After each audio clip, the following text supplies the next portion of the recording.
Tonight I'll be making mixtures of two complementary colors, a light yellow and new gamboge, another type of yellow, but that's got more orange in it, and then Imperial Purple. I'll have to use my little, I just took that out of the tube, so we'll get that mixed up in there.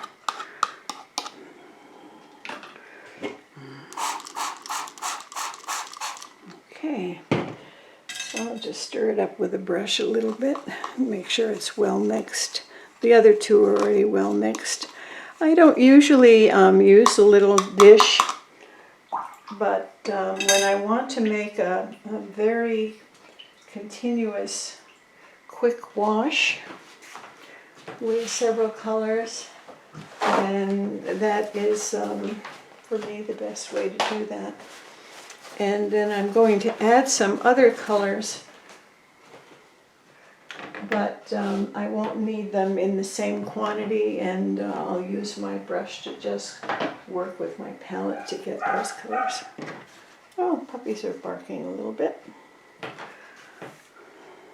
So the first thing I'm going to do is, this is a block of Fabiano cold press rough paper, 140 pound. So I've just taped the block to my board so that it's being held on the sides as it would be in a block. And the first color I'm going to put on down near the horizon line is this beautiful yellow. It's really gorgeous. I'll put it in a few places. And then I want to put also the new gamboge in a few places. And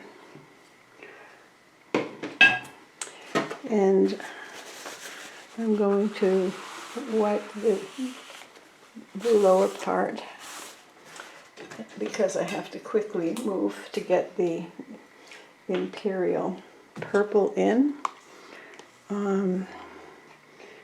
That will be added like that in the upper part, and then I will tilt the paper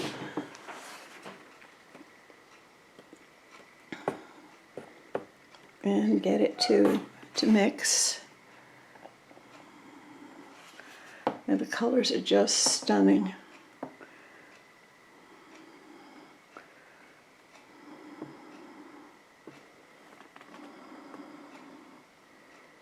And then I'm going to tilt it the other way for a little while so that it goes down there. I don't want it to fill in the lower part. I don't mind a little bit, but I don't want. And then I'll just take away that area that could have backflow. Then I'm going to take a little bit of burnt umber and put that in.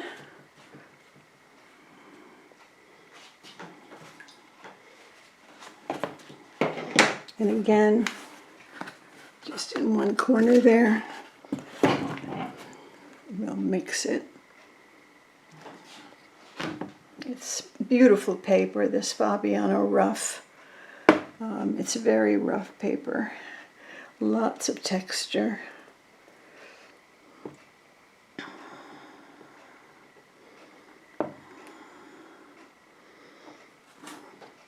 And I'm really excited about the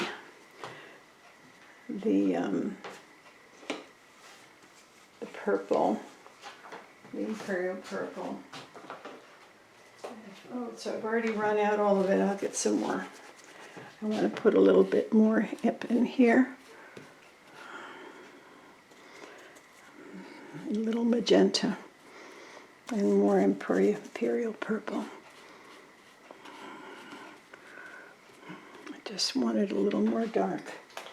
And what I'll do in order to get that to be closer to what I want is I'll spray that a little bit. And now move the board again. It's 10 o'clock at night. My dogs are outside for a little while, so they're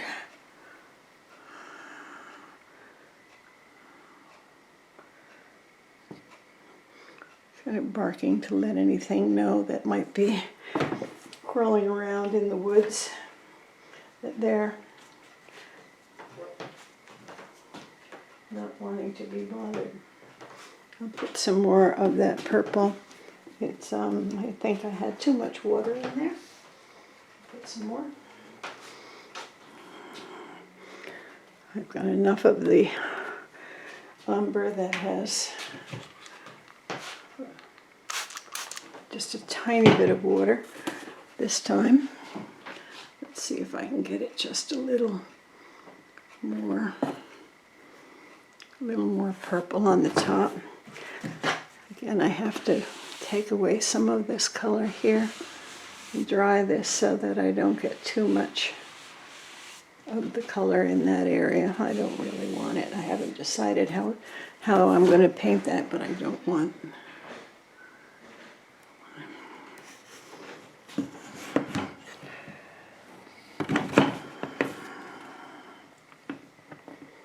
I'm going to have to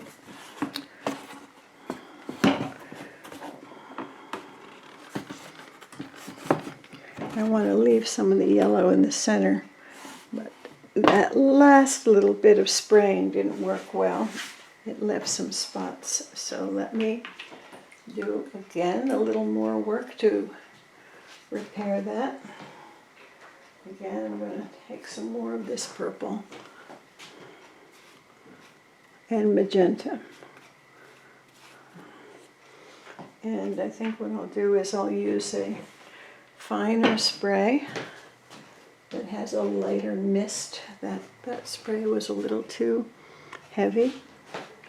And I'll put just a little bit more of the yellow in this area, so because I'm not happy with the spots that happen with the spraying. Okay, let's see if we can get that to work with a misty spray. This is it's a special artist watercolor spray, and by Holbein. It's very misty, soft spray. The other one left too many big marks. So let's see if we can get that to work a little better. I'll spray that a little bit more.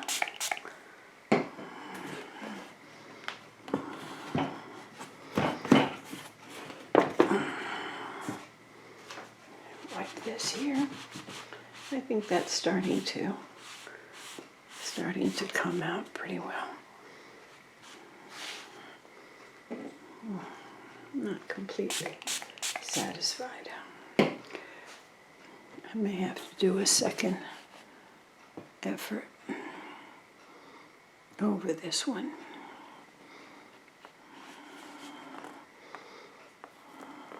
Yeah, then now it's starting to diffuse a little better. And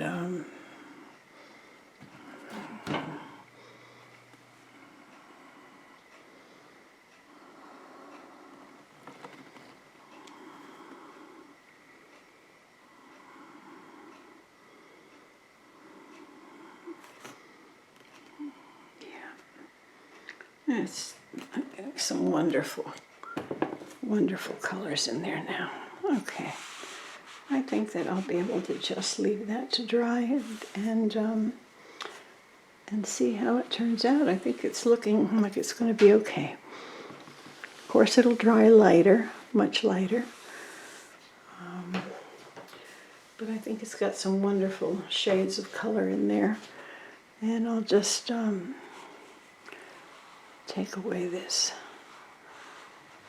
bead of color here so that I can do whatever I need to do down here in the bottom part of the landscape. Okay, I think we're off to a good start. We'll have to just let that dry. And then I'm going to probably put some earth colors down on the bottom.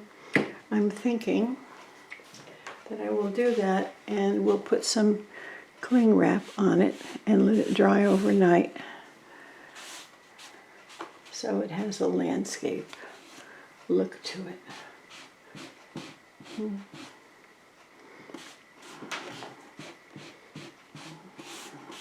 Just removing any dark marks that have happened from the paint, so that I don't have to deal with them later. Yeah. I don't mind a certain amount of the color coming down, but not like here. There's a big mark there, and there's a couple of marks here. Yeah, doing that softly and not being too rough, because I don't want to destroy the surface of the paper. Okay, I think that's working pretty well.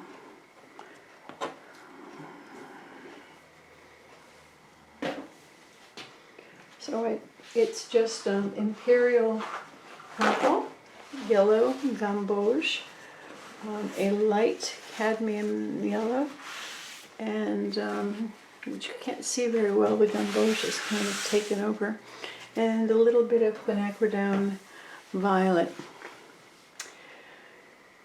So hopefully that will dry nicely. I'll see you later when we do the ground.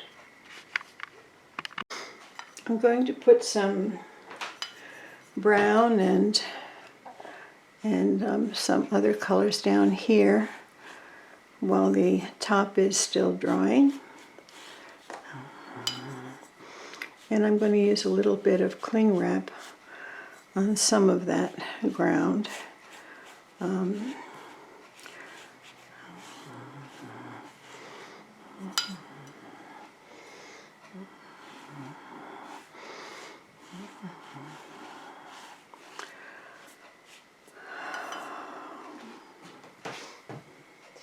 That was a burnt umber.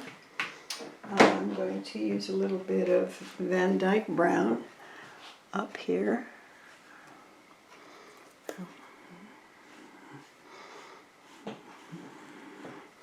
It's a little bit darker.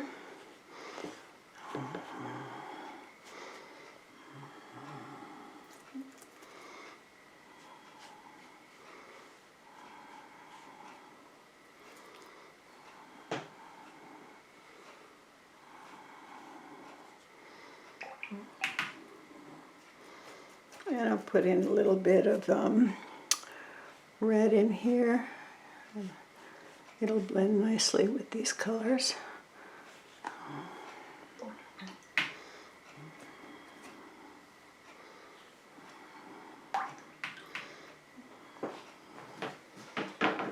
So I'll put on the cling wrap, and then once it's on, I'm going to dribble some more color down inside of it to go in the cracks of the cling wrap spaces.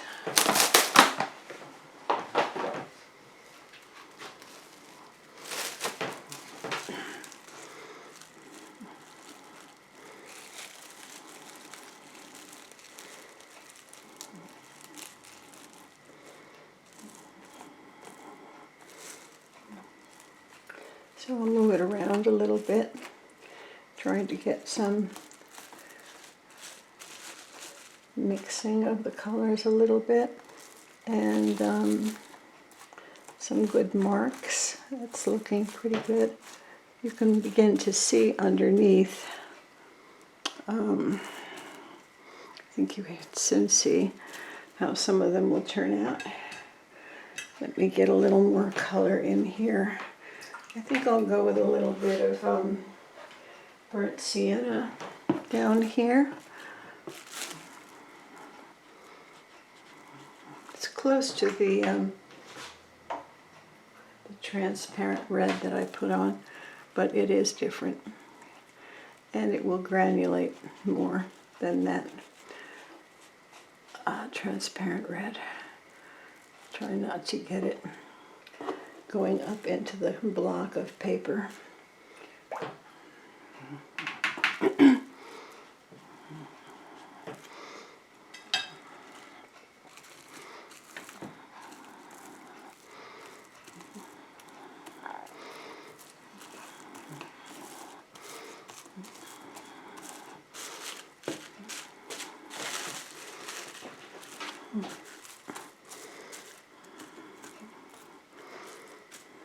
Okay, and now I'm going to take some, I have this Imperial Purple. I'm going to put a little bit of Payne's Gray in with it to make it a darker mixture. Let's see how that looks. The color looks pretty good.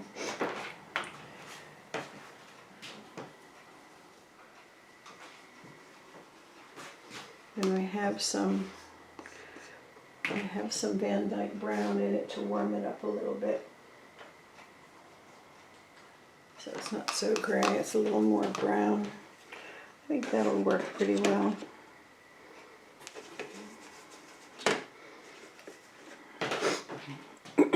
What I'm going to do is just dribble that color down into the cling wrap, and it will travel, especially when I tilt the board, it'll travel a bit.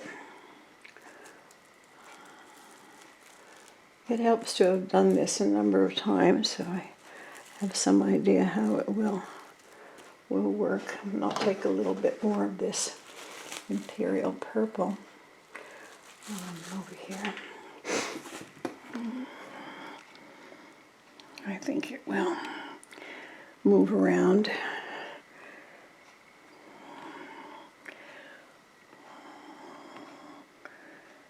In the crevices of the cling wrap.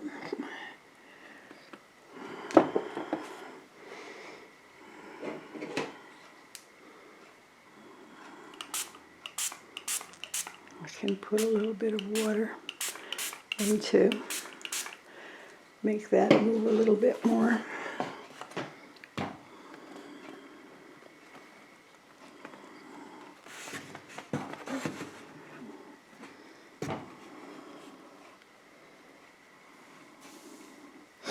Yeah, I see it moving a little bit.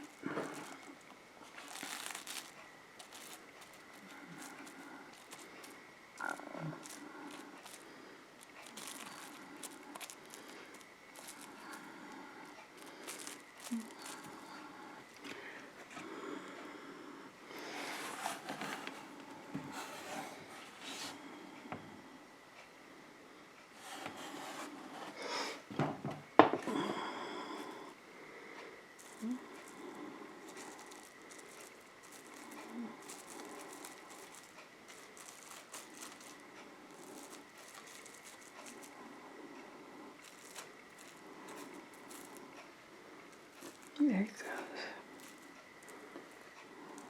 I don't want it to become so dark that I lose the colors that I put in.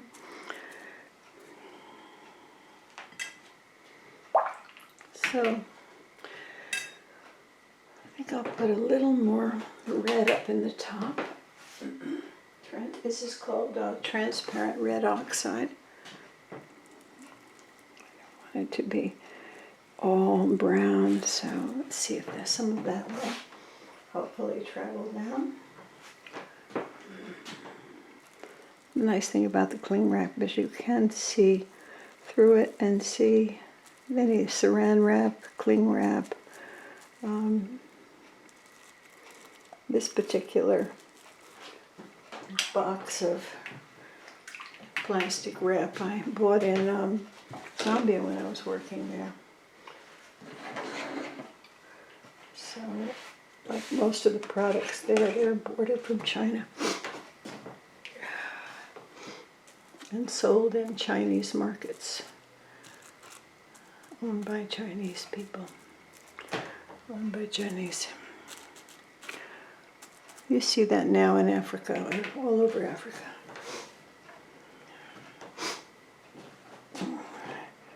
They start in the mines, and then once they have a lot of Chinese there working in the mines, they also bring in their manufacturing and their stores. And even, you know, right on the top, on the signs of the stores, they say they're Chinese stores.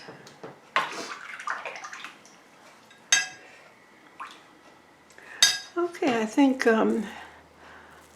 that's looking like it's got enough diversity in the foreground. I'm not sure. It's going to be a landscape. Put some trees in there, and I think that sky, I may do a little more work on the sky, but for now it's okay. Let it dry and see how it looks in the daylight. And this will dry overnight because it takes quite a while for that. Try to flatten out. Sometimes people put a board on it to keep it held down, which I could do. I could do that. Maybe I'll do that. Help it stay flattened. So I've got another board here. So I'll just stick that right over and leave it for the night. Okay, there. All right. See you tomorrow. Okay, I think we can have some unveiling and pull away the cling wrap and see how it turned out. It's very nice texture. Very, very nice, and the colors are lovely. I am thinking that I will put in some hills in the background. Try to leave this foreground as lovely as it already is. And put some trees along the back, with maybe some fence posts and maybe a little bit of hills. But this foreground is really beautiful, and the colors go well with the background. And since it's like a sunset, I would put the trees facing me in shadow, so they'll be dark and matching in with the colors here. I'll start that and I'll periodically show you how it's turning out. But right now, this part came out very nicely. The paint paints itself at times, and we can be grateful for that. Thank you. I'm going to start by kind of evening out that horizon line and using the mix that I already had of Imperial Purple and a walnut brown. So I'm just going to let some of those colors come down. And I think I'll use a combination of my number 2 round brush and my number 2 rigger, zero. This is a zero rigger actually, because I like the idea of getting a little more of that dark color coming down. So I'm going to do a little bit of that, pull some of that down, and accentuate some marks in here, and kind of level out that horizon line. But here, make it light, where obviously it's okay that the sun is coming through and making it light there. So I'll just put some water above this, just so it's not too dark. But the horizon is always even, except for whatever hills are back there. And it is important to try to make sure that your horizon's not tilted. Every once in a while, I've done a painting, and then I felt like, what is that going on with that horizon? It's tilted. It's like the whole world is a little bit tilted.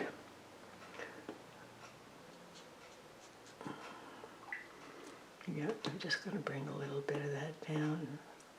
I don't need it to be all dark, but I just need it to be kind of leveled out a bit. And I want to accentuate a few marks here and there.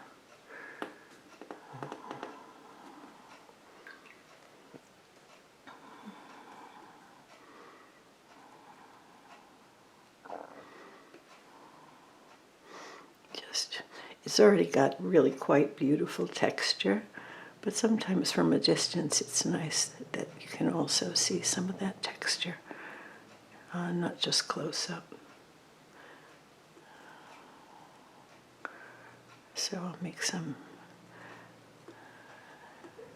different marks here and there. So still continuing on with that horizon line, and a little bit of water.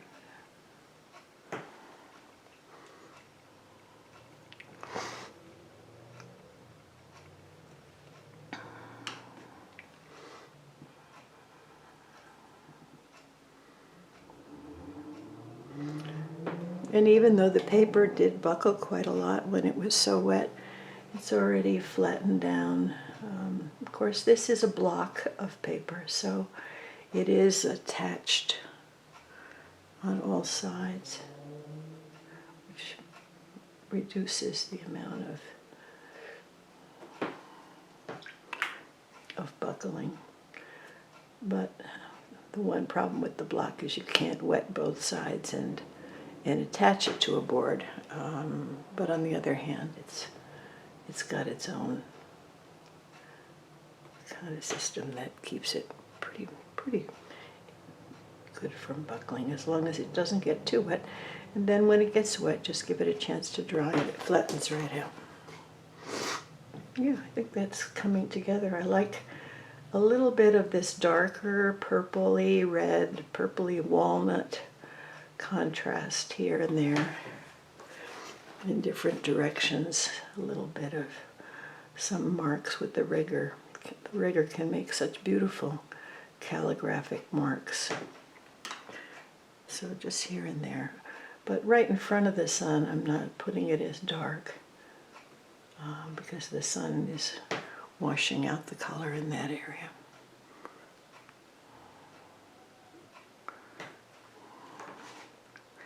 So you can see once you start to work on it, how the painting starts to emerge.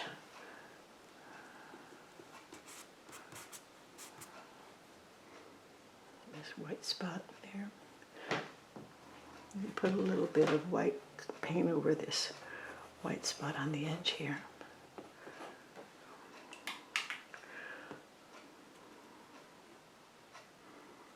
Yeah, okay.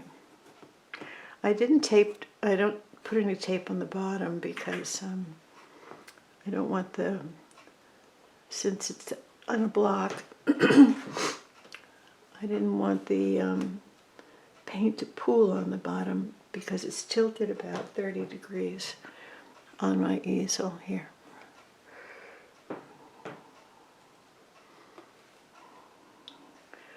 Yeah, I think that little bit of, and it's a beautiful color. It's a mixture of walnut and Imperial Purple, and has this nice reddish tint to it. I don't really think I put any alizarin crimson in, but I might have put a little tiny bit.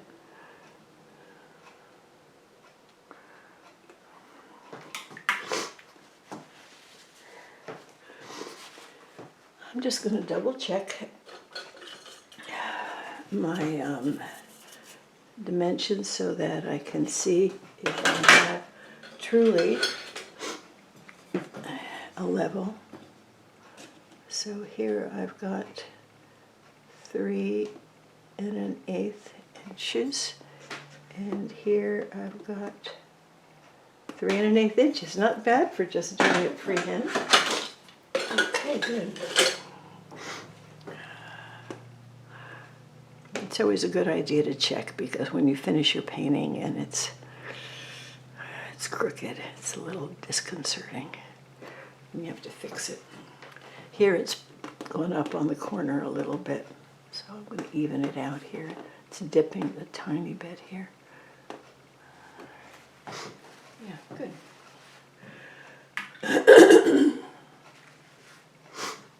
And then I'm going to take, the next step I want to do is I'm going to take this same color, I'm going to put it on my plate here. Put some of that color on my plate. See how purple it is. I'm going to add just a little bit of, I think I'll add just a little bit of cobalt violet to that.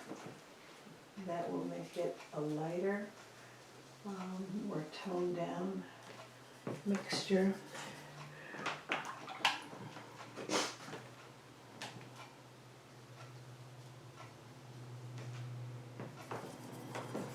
So I've added some cobalt violet to that. Yep, I think that's a nice watery color to just put in a tiny, tiny, tiny bit of hillsides, because the viewer's going to be really looking at this.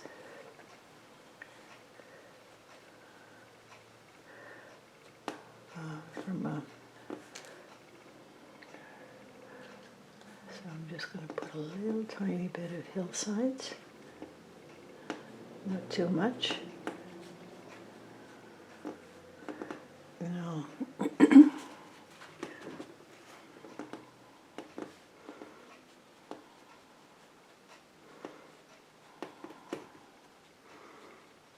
and it's nice how it blends in with the yellow as it moves over the yellow. So you automatically see how the sun is affecting the color of the hillside. So I'll continue that.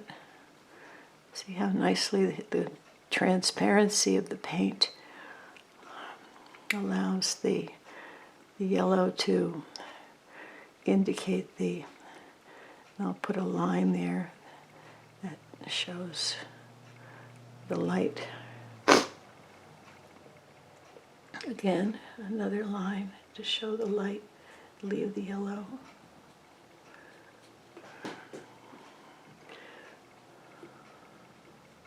And then automatically, as it comes over to the side, it's a little darker,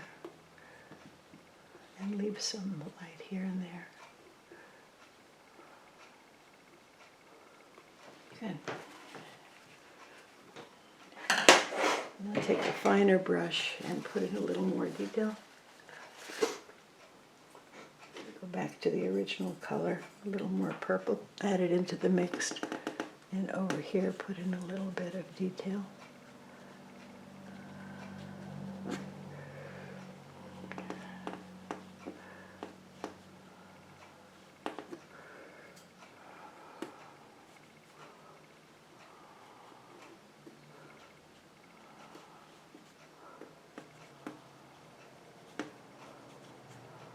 I don't want them to look too much like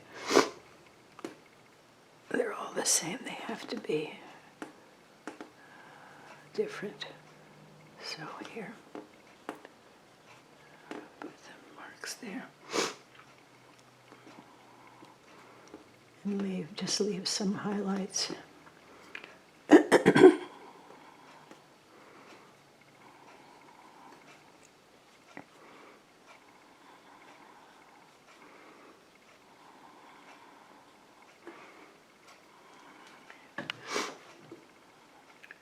So it's not necessary to have them all be similar and continuous.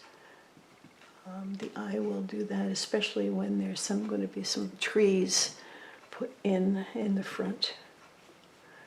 So I just need a little bit of background for those for those trees, and this is probably just about enough. I don't want to overdo it because when you do a wash, it's so beautiful on its own. I don't want to ruin it. It's hard to find that point of letting go and stopping. Almost there. Just a few little marks. I know I keep saying that. Almost there.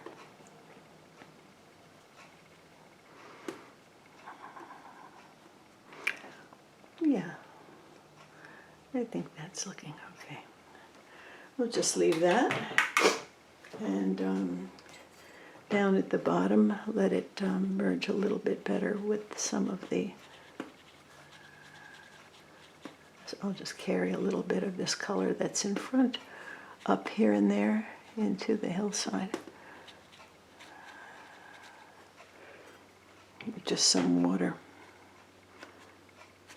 Just breaking up that line and bringing it up into the hillside a little bit. There will be, of course, much darker foliage lines in front, so I don't need to get too carried away with that, but I don't want the line to be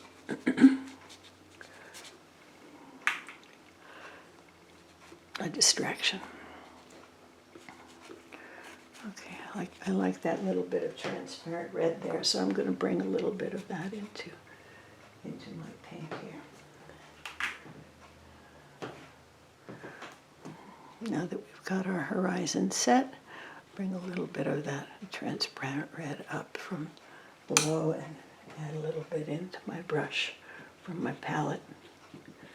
So this is transparent red oxide. It's really a lovely color. And it goes well with the sunset idea. So I'll bring a little bit of it up here over into this area too. Okay, I think that's a good start, and we'll let that dry and come back later and start foliage. Meanwhile, if you'd like, I'll just pull it up a little bit so you can see it a little more closely. Okay. Okay, I'll be back later. Well, I looked at that painting overnight and for a day and felt too dark to do a little more. What I've done is I've taken my Mr. Clean little magic erasers that are scrubbers, with the ones that are without any soap added. They're just scrubbers, but they're soft enough and not too rough for scrubbing. So I put it over the sink upside down and scrubbed out everything that you see scrubbed out. Yeah, This is something that I periodically do when I'm really unhappy with something. And I felt kind of guilty about it but then I saw an article by a very high-level painter, and he talked about how often he scrubbed his paintings, which surprised me. And then I talked to my friend who used to work at the Isabella Gardner Museum, and he said that he could see all the scrubbing in the Sargent watercolors. So I didn't feel so badly, and every now and then I just scrub away. So what I'm going to do is take a little bit of this light yellow that I had made. It's a little bit like a Aureolin. It's very transparent. It's basically the same. And I'm just going to put that over there very lightly. And the next color that I'm thinking that I will add, I don't want to add any blue because of course that will make green with this yellow. And I'm thinking that the best color for me to add at this point as a soft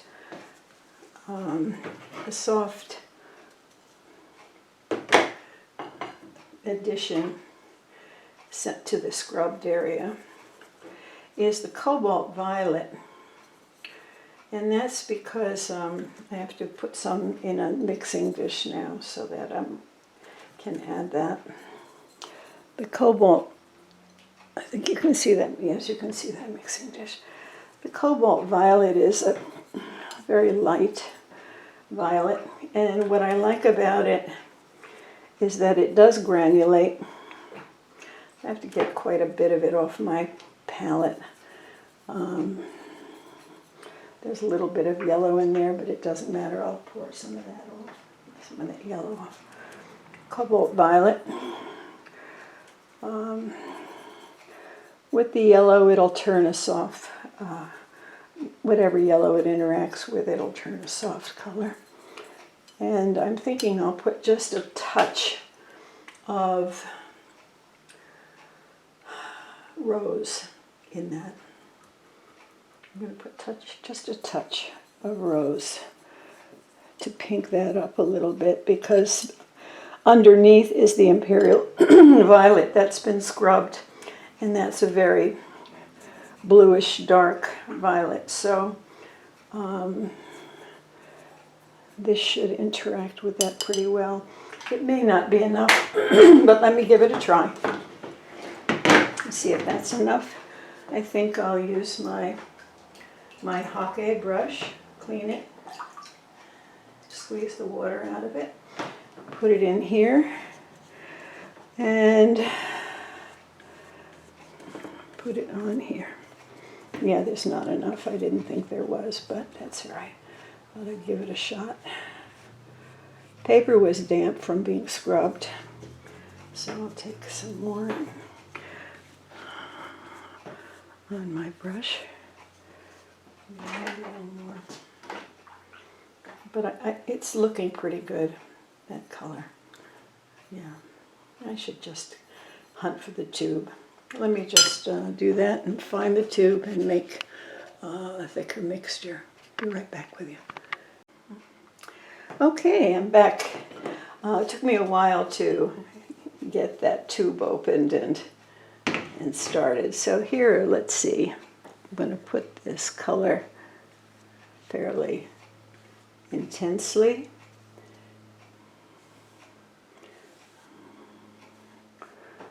On these two sides.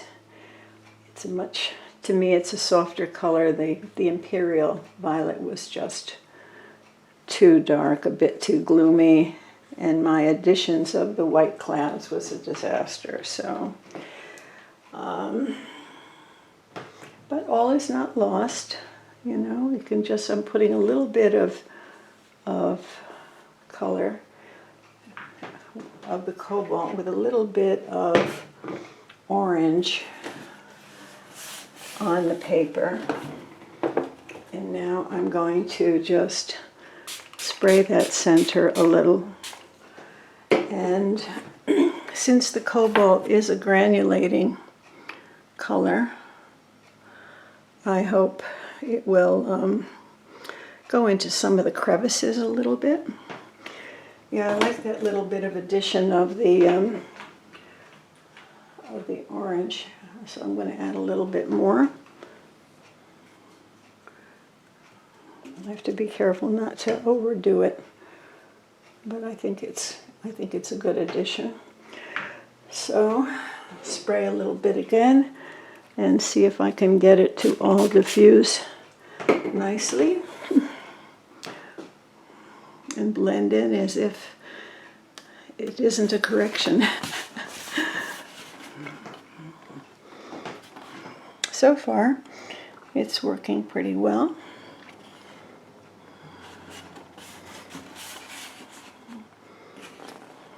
Of course, with the lights, it's hard for you to see exactly the color.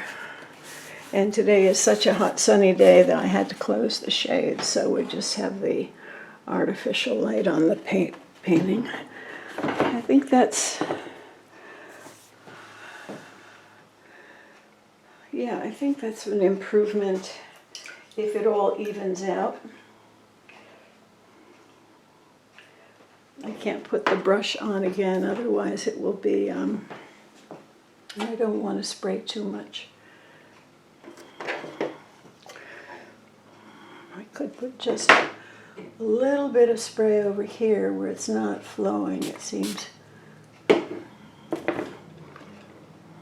try to get that moving over there. I think you can see a little bit of the sheen on the paper that helps to see what's going on. See how the film of color is moving along the colors below. You just keep working it until you get it as even as possible.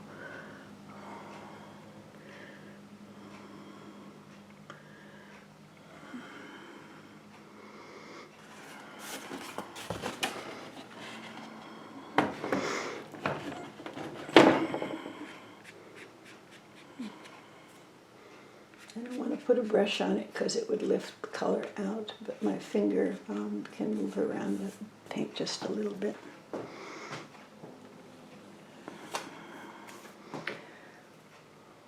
Yeah.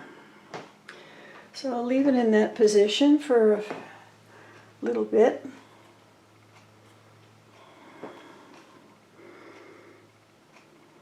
And now I'm going to turn it up, and I am going to say that this painting is done.